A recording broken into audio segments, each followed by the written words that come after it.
দেখো রোজ লোভ সামলাই আর দুটোই কচুরি খাই, তবে আজ দুটো নয়, তিনটে নয়, চারটেও নয়, 5 পিস কচুরি খেলাম। এই দোকানটা অনেকে রেকমেন্ড করেছিল, আজকে চলে গেলাম। বালি স্টেশন থেকে বালি হল্ট পর্যন্ত সব মিলিয়ে প্রায় 100 খানেক খাবারের দোকান রয়েছে, আর সেগুলির মধ্যে হাবুদার কচুরির দোকানের জনপ্রিয়তা সম্পর্কে এই এলাকার মানুষ তথা এখান থেকে যাওয়া পথ চলতি নিত্যদিনের অফিস যাত্রীরা প্রায় সকলেই জেনে গিয়েছে। তবে কচুরি না, এখানে পাবে লুচি আর ছোলার ডাল। বালি স্টেশনের 5 নম্বর প্ল্যাটফর্ম থেকে বালি হল্ট যাওয়ার পথে এই দোকানটিতে গেছিলাম এই গতকাল। এলাকায় কাকা হাবুদার কচুরি বললেই চিনবে। 38 বছর। তো সকালে এই কচুরি না, এটা লুচি তাই তো? ওই তো লুচি আর তার সাথে ছোলার ডাল। আর জিলিপি কত করে?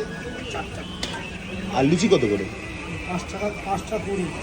মানে এক প্লেটে 5টা থাকে 20 টাকা। সকালে 7টা থেকে 12টা, আর বিকালে 5টা থেকে 9টা। বিকালে এগুলো না নতুন অন্য কিছু করো? কচুরি আর সিঙ্গাড়া থাকে। ও কচুরি আর সিঙ্গাড়াটা এক্সট্রা করো বিকালে। আর কোনোদিনও বন্ধ থাকে? রোববার বিকাল। লুচিগুলো ছোট হলো, বেশ সুন্দর একটা হিঙের ফ্লেভার রয়েছে, আর ছোলার ডালটা দিয়ে খেতেও দারুণ লেগেছে। 5টা কচুরি নিমিশেই শেষ হয়ে গেল, আর শেষে একটা জিলেপিও দিল। হ্যাঁ, ভিডিও শেষ, সবাই দেখলো, কিন্তু ওটা না করেই পালিয়ে গেল।